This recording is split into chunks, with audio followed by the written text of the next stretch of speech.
ಸ್ನೇಹಿತರೆ, ಈಗಾಗಲೇ ಪ್ರಪಂಚದಲ್ಲಿ ಅತಿ ದೊಡ್ಡ ಸಪ್ಲೈ ಚೈನ್ ಕ್ರೈಸಿಸ್ ನಡೀತಾ ಇದೆ.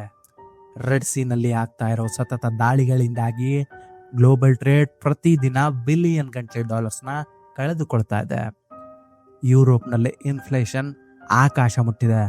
ಪ್ರಪಂಚದ ಬಹುತೇಕ ಕಾರ್ಗೋ ಶಿಪ್ಸ್ ಶಾರ್ಟ್ ಕಟ್ ಬಿಟ್ಟು ಇಡೀ ಆಫ್ರಿಕಾ ಖಂಡವನ್ನ ಸುತ್ತಿಕೊಂಡು ಒದ್ದಾಡಿಕೊಂಡು ಬರ್ತಾ ಇವೆ. ಆದರೆ ಇಡೀ ಪ್ರಪಂಚ ಪ್ಯಾನಿಕ್ ಆಗ್ತಾ ಇರೋ ಈ ಟೈಮಲ್ಲಿ ಭಾರತ ಮಾತ್ರ ಸದ್ದಿಲ್ಲದೆ ಒಂದು ಹಿಸ್ಟೋರಿಕಲ್ ಮಾಸ್ಟರ್ ಪ್ಲಾನ್ನ ಎಕ್ಸಿಕ್ಯೂಟ್ ಮಾಡ್ತಾ ಇದೆ. ಇದು ಬರೀ ಒಂದೆರಡು ಹಡಗುಗಳ ಕಥೆಯಲ್ಲ, ಇದು ಕಾಂಕ್ರೀಟ್ ಮತ್ತು ಸಮುದ್ರದ ಆಳದಲ್ಲಿ ಕಟ್ಟುತ್ತಿರುವ ಭಾರತದ ಎಕನಾಮಿಕ್ ಶೀಲ್ಡ್. ಇದು ಎಷ್ಟರ ಮಟ್ಟಿಗೆ ಅಂದರೆ, ಮುಂದಿನ 50 ವರ್ಷಗಳ ಕಾಲ ಯಾರೇ ಎಷ್ಟೇ ಅಟ್ಯಾಕ್ ಮಾಡಿದ್ರು ಭಾರತದ ಎಕನಾಮಿ ಶೇಕ್ ಆಗಬಾರ್ದು ಅಂತ ಆಗ್ತಾ ಇರೋ ತಯಾರಿ. ನಮಸ್ಕಾರ ಸ್ನೇಹಿತರೆ, ಸಾಮ್ರಾಟ ಚಾನಲ್ಗೆ ತಮಗೆಲ್ಲರಿಗೂ ಆತ್ಮೀಯವಾದ ಸ್ವಾಗತ. ಇವತ್ತಿನ ವಿಡಿಯೋದಲ್ಲಿ ನಾವು ಡಿಕೋಡ್ ಮಾಡ್ತಾ ಇರೋದು ಇದನ್ನೇ. ರೆಡ್ ಸಿ ಕ್ರೈಸಿಸ್ ನಡುವೆ ಭಾರತ ಹೇಗೆ ತನ್ನ ಡೀಪ್ ವಾಟರ್ ಪೋರ್ಟ್ ಸ್ಟ್ರಾಟಜಿ ಮೂಲಕ ಇಡೀ ಗ್ಲೋಬಲ್ ಲಾಜಿಸ್ಟಿಕ್ಸ್ ಗೇಮ್ ಅನ್ನೇ ಚೇಂಜ್ ಮಾಡ್ತಾ ಇದೆ ಅನ್ನೋದನ್ನ ನೋಡೋಣ. ಬನ್ನಿ ಶುರು ಮಾಡೋಣ. ಸಾಮಾನ್ಯವಾಗಿ ನಾವೆಲ್ಲರೂ ಏನಂದ್ಕೊಳ್ತೀವಿ, ಪೋರ್ಟ್ಸ್ ಅಂದ್ರೆ ಏನು? ಸಮುದ್ರದ ದಡದಲ್ಲಿ ಹಡಗುಗಳು ಬಂದು ನಿಲ್ಲೋಕೆ, ಗೂಡ್ಸ್ನ ಅನ್ಲೋಡ್ ಮಾಡೋಕೆ ಇರೋ ಒಂದು ಪಾರ್ಕಿಂಗ್ ಲಾಟ್ ಅಂತ. ಬಸ್ ನಿಲ್ಲೋಕೆ ಬಸ್ ಸ್ಟ್ಯಾಂಡ್ ಇದ್ದ ಹಾಗೆ ಹಡಗುಗಳು ನಿಲ್ಲೋಕೆ ಪೋರ್ಟ್ ಇರುತ್ತೆ. ಅಷ್ಟೇ ತಾನೇ ಅಂದ್ಕೊಂಡ್ರೆ ಅದು ನಮ್ಮ ದೊಡ್ಡ ತಪ್ಪು. ಸ್ನೇಹಿತರೆ, ಕಮರ್ಷಿಯಲ್ ಭಾಷೆಯಲ್ಲಿ ಹೇಳಬೇಕು ಅಂದರೆ ಪೋರ್ಟ್ಸ್ ಅಂದರೆ ಬರೀ ಪಾರ್ಕಿಂಗ್ ಲಾಟ್ ಅಲ್ಲ, ಅದು ಎಕನಾಮಿಯ ಹಾರ್ಟ್ ಬೀಟ್ ಕೂಡ. ಮತ್ತು ಇವತ್ತಿನ ಗ್ಲೋಬಲ್ ಟ್ರೇಡ್ ನಡೆಯೋದು ನಾವು ನೀವು ನೋಡೋ ಸಣ್ಣ ಹಡಗುಗಳಿಂದ ಅಲ್ಲ, ಅದು ನಡೆಯೋದು ಮದರ್ ಶಿಪ್ಸ್ಗಳಿಂದ, ಅಂದರೆ ಅಲ್ಟ್ರಾ ಲಾರ್ಜ್ ಕಂಟೈನರ್ ವೆಸಲ್ಸ್ಗಳಿಂದ.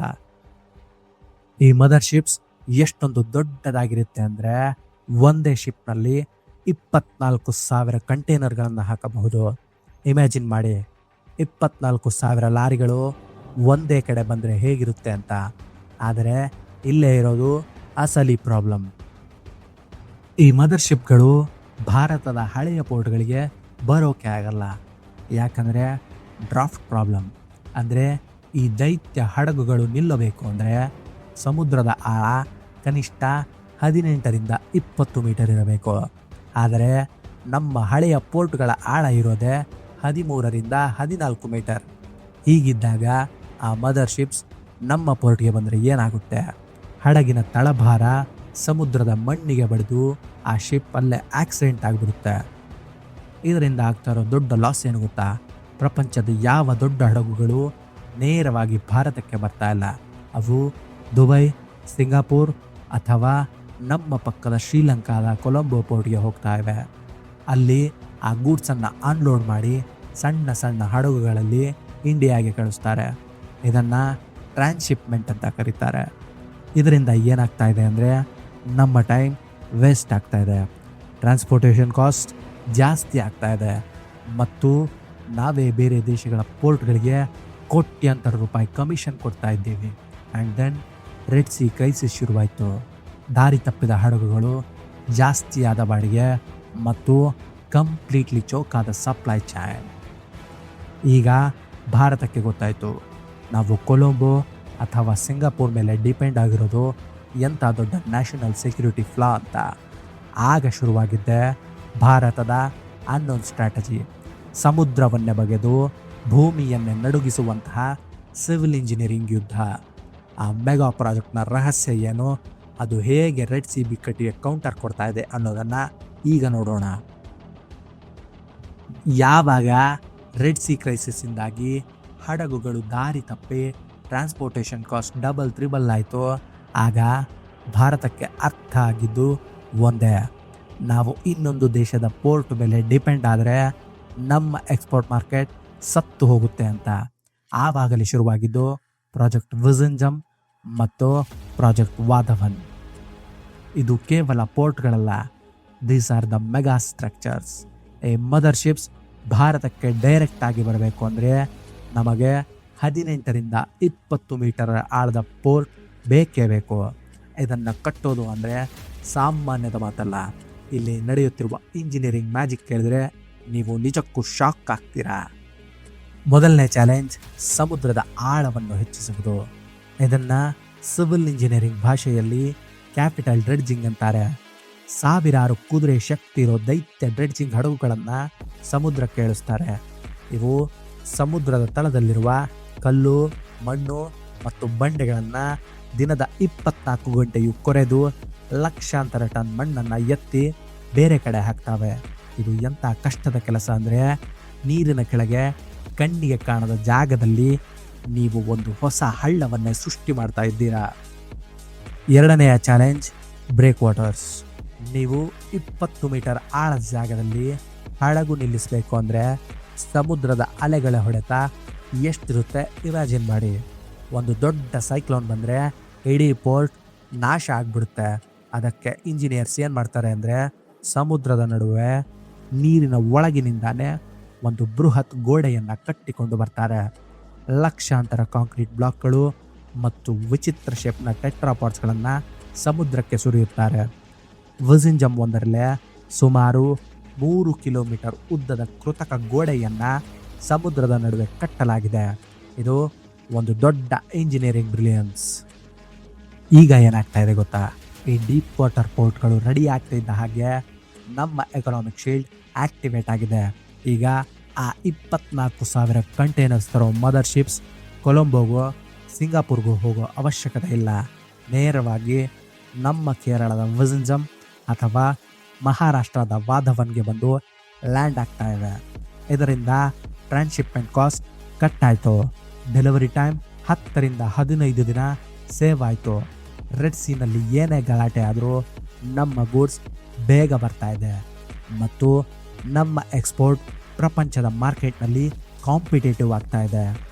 ಭಾರತ ಈಗ ಡಿಪೆಂಡೆಂಟ್ ಅಲ್ಲ, ಈಗ ಲೀಡರ್ ಆಗಿ ಬದಲಾಗ್ತಾ ಇದೆ. ಬಟ್ ವೇಟ್, ಇದು ಕೇವಲ ಬಿಸ್ನೆಸ್ ಅಥವಾ ಇಂಜಿನಿಯರಿಂಗ್ ಮಾತ್ರ ಅನ್ಕೊಂಡ್ರ? ಖಂಡಿತ ಅಲ್ಲ. Welcome to the game of geopolitics. ದಯವಿಟ್ಟು ಗಮನ ಇಟ್ಟು ಕೇಳಿ, ಬಿಕಾಸ್ ಇದು ಯಾವುದೇ ನ್ಯೂಸ್ ಚಾನಲ್ಗಳಲ್ಲಿ ನಿಮಗೆ ಯಾರು ಹೇಳಲ್ಲ. ಚೀನಾ ವರ್ಷಗಳಿಂದ ಒಂದು ಸ್ಟ್ರಾಟಜಿ ಪ್ಲೇ ಮಾಡ್ತಾ ಇದೆ. ಅದರ ಹೆಸರು ಸ್ಟ್ರಿಂಗ್ ಆಫ್ ಪರ್ಲ್ಸ್, ಅಂದರೆ ಮುತ್ತಿನ ಹಾರ. ಭಾರತವನ್ನು ಸಮುದ್ರದ ಮುಖಾಂತರ ಸುತ್ತುವರಿಯೋಕೆ ಚೀನಾ ಪಾಕಿಸ್ತಾನದ ಗ್ವಾದರ್, ಶ್ರೀಲಂಕಾದ ಹಂಬಂಟೋಟ ಮತ್ತು ಮಯನ್ಮಾರ್ನಲ್ಲಿ ಪೋರ್ಟ್ಗಳನ್ನು ಕಂಟ್ರೋಲ್ ಮಾಡ್ತಾ ಇದೆ. ಇದನ್ನು ಬ್ರೇಕ್ ಮಾಡೋಕೆ ಭಾರತ ತಂದಿರೋ ಮಾಸ್ಟರ್ ಸ್ಟ್ರೋಕ್ ಈ ಡೈಮಂಡ್ ನೆಕ್ಲೆಸ್ ಸ್ಟ್ರಾಟಜಿ. ನಮ್ಮದೇ ಆದ ಡೀಪ್ ವಾಟರ್ ಪೋರ್ಟ್ಗಳು ಇದ್ದರೆ ನಾವ್ಯಾಕೆ ಶ್ರೀಲಂಕಾದ ಕೊಲಂಬೋಗೆ ದುಡ್ಡು ಕೊಡಬೇಕು? ಯಾವಾಗ ಮದರ್ ಶಿಪ್ಸ್ ಭಾರತಕ್ಕೆ ಡೈರೆಕ್ಟಾಗಿ ಬರೋಕ್ಕೆ ಶುರು ಮಾಡ್ತಾವೋ ಆಟೋಮೆಟಿಕ್ ಆಗಿ ಚೀನಾ ಕಂಟ್ರೋಲ್ ಮಾಡ್ತಿರೋ ಪೋರ್ಟ್ಗಳ ಬಿಸ್ನೆಸ್ ಡೌನ್ ಆಗುತ್ತೆ. ಇಂಡಿಯನ್ ಓಷನ್ನಲ್ಲಿ ಬಾಸ್ ಯಾರು ಅಂತ ಈ ಪೋರ್ಟ್ಗಳು ಡಿಸೈಡ್ ಮಾಡ್ತವೆ. ಇದು ಒಂದು ಸೈಲೆಂಟ್ ಹೆಡ್ಲೆಸ್ ವಾರ್. ಸ್ನೇಹಿತರೆ, ಈಗ ದುಡ್ಡಿನ ವಿಚಾರಕ್ಕೆ ಬರೋಣ. ವೆಲ್ತ್ ಟ್ರಾನ್ಸ್ಫರ್ ಹೇಗಾಗ್ತಿದೆ ಅನ್ನೋದನ್ನು ನೋಡೋಣ. ಆಸ್ ಅನ್ ಇನ್ವೆಸ್ಟರ್ ನೀವು ಯೋಚನೆ ಮಾಡಬೇಕಾಗಿರೋದು ಇಲ್ಲೇ. ಪೋರ್ಟ್ ಬಿಸ್ನೆಸ್ ಅನ್ನೋದು ಒಂದು ಮೊನೋಪೊಲಿ ಬಿಸ್ನೆಸ್. ಯಾಕಂದರೆ ನಾಳೆ ಬೆಳಗ್ಗೆ ಎದ್ದು ಯಾರೋ ಒಬ್ಬರು ನಾನೊಂದು 20,000 ಕೋಟಿ ಹಾಕಿ ಪೋರ್ಟ್ ಕಟ್ತೀನಿ ಅಂದರೆ ಆಗಲ್ಲ. ಅದಕ್ಕೆ 16 ವರ್ಷಗಳ ಕಾಲ ಎನ್ವಿರಾನ್ಮೆಂಟಲ್ ಕ್ಲಿಯರೆನ್ಸ್ ಇರಬೇಕು, ಭೌಗೋಳಿಕ ಜಾಗ ಬೇಕು ಮತ್ತು ಇದಕ್ಕೆ ಭಾರಿ ಬಂಡವಾಳ ಬೇಕು. ಆದರೆ ಇದು ಅಷ್ಟೇ ಹೈ ಮಾರ್ಜಿನ್ ಇರೋ ಬಿಸ್ನೆಸ್ ಕೂಡ ಹೌದು. ಸ್ನೇಹಿತರೆ, ಭಾರತದಲ್ಲಿ ಈ ಇನ್ಫ್ರಾಸ್ಟ್ರಕ್ಚರ್ ಪುಷ್ನಿಂದ ಪೋರ್ಟ್ ಆಪರೇಟರ್ಸ್ ಆದ ಅದಾನಿ ಪೋರ್ಟ್ಸ್, JSW ಇನ್ಫ್ರಾಸ್ಟ್ರಕ್ಚರ್ನಂತಹ ಕಂಪನಿಗಳು ಮತ್ತು ಸಮುದ್ರ ಅಗೆಯೋ ಪ್ರಾಜೆಕ್ಟ್ ಸಿಗ್ತಾ ಇರೋ ಡ್ರೆಡ್ಜಿಂಗ್ ಕಾರ್ಪೊರೇಷನ್ ಆಫ್ ಇಂಡಿಯಾನಂತಹ ಕಂಪನಿಗಳು ಮತ್ತು ಗೂಡ್ಸನ್ನು ಪೋರ್ಟಿಂದ ಊರೊಳಗೆ ತರೋ ರೈಲ್ವೆ ಲಾಜಿಸ್ಟಿಕ್ ಲೀಡರ್ಸ್ ಆದ ಕಾಂಕೋರ್ನಂತಹ ಕಂಪನಿಗಳೆಲ್ಲ ಮುಂದಿನ 10-20 ವರ್ಷಗಳ ಕಾಲ ಭಾರತದ ಗ್ರೋತ್ ಸ್ಟೋರಿಯನ್ನು ಡ್ರೈವ್ ಮಾಡ್ತಾವೆ. ರೆಡ್ ಸೀನಲ್ಲಿ ಬಾಂಬ್ ಬೀಳ್ತಾ ಇದ್ರೆ ಇಲ್ಲಿ ಇಂಡಿಯನ್ ಲಾಜಿಸ್ಟಿಕ್ಸ್ ಕಂಪನಿಗಳ ಆರ್ಡರ್ ಬುಕ್ ತುಂಬ್ತಾ ಇರುತ್ತದೆ. ಇದು ಮ್ಯಾಜಿಕ್ ಅಲ್ಲ, ಇದೊಂದು ಪ್ಯೂರ್ ಸ್ಟ್ರಾಟಜಿ. ಸ್ನೇಹಿತರೆ, ನಾವು ಅರ್ಥ ಮಾಡಿಕೊಳ್ಳಬೇಕಾದ ಕಟು ಸತ್ಯ ಏನಂದರೆ, ರೆಡ್ ಸಿ ಬಿಕ್ಕಟ್ಟು ಭಾರತಕ್ಕೆ ಒಂದು ಶಾಪ ಆಗಿರಲಿಲ್ಲ, ಬದಲಾಗಿ ಅದೊಂದು ಕ್ಯಾಟಲಿಸ್ಟ್ ಆಗಿತ್ತು. ಅಂದರೆ ನಿದ್ದೆ ಮಾಡ್ತಿದ್ದ ಜಾಗತಿಕ ಲಾಜಿಸ್ಟಿಕ್ಸ್ ರಂಗದಲ್ಲಿ ಭಾರತವನ್ನು ಎಚ್ಚರಗೊಳಿಸಿದ ಒಂದು ದೊಡ್ಡ ಅಲಾರಾಮ್ ಆಗಿತ್ತು. ಮತ್ತು ನಾವು ಕಟ್ಟುತ್ತಿರುವುದು ಬರೀ ಕಾಂಕ್ರೀಟ್ ಗೋಡೆಗಳನ್ನಲ್ಲ, ಬರೀ ಶಿಪ್ ನಿಲ್ಲುವ ಜಾಗವನ್ನಲ್ಲ. ಭಾರತ ತನ್ನ ಸುತ್ತಲೂ ಒಂದು ಅಭೇದ್ಯವಾದ ಆರ್ಥಿಕ ಕೋಟೆಯನ್ನು ಕಟ್ಟಿಕೊಳ್ತಾ ಇದೆ. ನಾಳೆ ಇರಾನ್ ಇಸ್ರೇಲ್ ಯುದ್ಧ ಆಗಲಿ ಅಥವಾ ಚೀನಾ ತೈವಾನ್ ಮೇಲೆ ಅಟ್ಯಾಕ್ ಮಾಡಲಿ, ಪ್ರಪಂಚದ ಸಪ್ಲೈ ಚೈನ್ ಎಲ್ಲೇ ಬ್ರೇಕ್ ಆದರೂ ಭಾರತದ ಎಕಾನಮಿ ಮಾತ್ರ ಶೇಕ್ ಆಗಲ್ಲ. ಯಾಕಂದರೆ ಗ್ಲೋಬಲ್ ಟ್ರೇಡ್ನ ಮದರ್ಶಿಪ್ಸ್ ಈಗ ನೇರವಾಗಿ ನಮ್ಮ ಮನೆ ಬಾಗಿಲಿಗೆ ಬರ್ತಾ ಇವೆ. ಇಂಜಿನಿಯರಿಂಗ್, ಜಿಯೋಪಾಲಿಟಿಕ್ಸ್ ಮತ್ತು ಬಿಸ್ನೆಸ್, ಈ 3 ಶಕ್ತಿಗಳು ಒಂದೇ ಬಿಂದುವಿನಲ್ಲಿ ಸೇರುತ್ತಿರೋದನ್ನ ನಾವಿಂದು ಕಣ್ಣಾರೆ ನೋಡ್ತಾ ಇದ್ದೇವೆ. ಹಳೆಯ ವ್ಯವಸ್ಥೆಗಳು ಕೊನೆಯಾಗ್ತಾ ಇವೆ ಮತ್ತು ಹೊಸ ಸಪ್ಲೈ ಚೈನ್ ಸಾಮ್ರಾಜ್ಯ ಸೃಷ್ಟಿಯಾಗ್ತಾ ಇದೆ. ಸ್ನೇಹಿತರೆ, ಇವತ್ತಿನ ಈ ವಿಡಿಯೋವನ್ನು ಮುಗಿಸೋದಕ್ಕೂ ಮುಂಚೆ ನಿಮಗೊಂದು ಪ್ರಶ್ನೆ ಬಿಟ್ಟು ಹೋಗ್ತೇನೆ. ನಾನು ಹೇಳಿದ ಈ ಎಲ್ಲ ಡೇಟಾ ಮತ್ತು ಸ್ಟ್ರಾಟಜಿಗಳನ್ನು ನೋಡಿದ ಮೇಲೆ ನಿಮಗೇನು ಅನಿಸುತ್ತೆ? ಸಮುದ್ರದ ಮೇಲೆ 100 ವರ್ಷಗಳಿಂದ ಇದ್ದ ಪಾಶ್ಚಿಮಾತ್ಯರ ಹಿಡಿತ ಮುಗಿದು ಭಾರತದ ಓಷಿಯಾನಿಕ್ ಸೆಂಚುರಿ ಶುರುವಾಗಿದೆಯಾ? ಮತ್ತು ಈ ಬದಲಾವಣೆಯ ಮಹಾಪರ್ವಕ್ಕೆ ನಿಮ್ಮ ಇನ್ವೆಸ್ಟ್ಮೆಂಟ್ ಪೋರ್ಟ್ಫೋಲಿಯೋ ರೆಡಿ ಇದೆಯಾ? ಇದರ ಬಗ್ಗೆ ನಿಮ್ಮ ಅನಿಸಿಕೆ ಏನು ಅಂತ ಕೆಳಗಡೆ ಕಮೆಂಟ್ಸ್ ಬಾಕ್ಸ್ನಲ್ಲಿ ನನಗೆ ಖಂಡಿತ ತಿಳಿಸಿ. ನಾನು ಪ್ರತಿಯೊಂದು ಕಮೆಂಟ್ ಓದ್ತೀನಿ. ಈ ವಿಡಿಯೋದಲ್ಲಿನ ಡೀಪ್ ರಿಸರ್ಚ್ ಮತ್ತು ಅನಾಲಿಸಿಸ್ ನಿಮಗೆ ವ್ಯಾಲ್ಯೂ ಕೊಟ್ಟಿದ್ದರೆ ವಿಡಿಯೋವನ್ನು ಲೈಕ್ ಮಾಡಿ ಮತ್ತು ನಮ್ಮ ಚಾನಲ್ಗೆ ಸಬ್ಸ್ಕ್ರೈಬ್ ಮಾಡಿಕೊಳ್ಳಿ. ಮತ್ತೊಂದು ಇಂಟ್ರೆಸ್ಟಿಂಗ್ ಮತ್ತು ರೋಚಕ ವಿಡಿಯೋದೊಂದಿಗೆ ಮತ್ತೆ ಭೇಟಿ ಆಗ್ತೇನೆ. ಅಲ್ಲಿಯ ತನಕ ಕೀಪ್ ಲರ್ನಿಂಗ್, ಕೀಪ್ ಗ್ರೋಯಿಂಗ್. ಜೈ ಹಿಂದ್, ಜೈ ಕರ್ನಾಟಕ.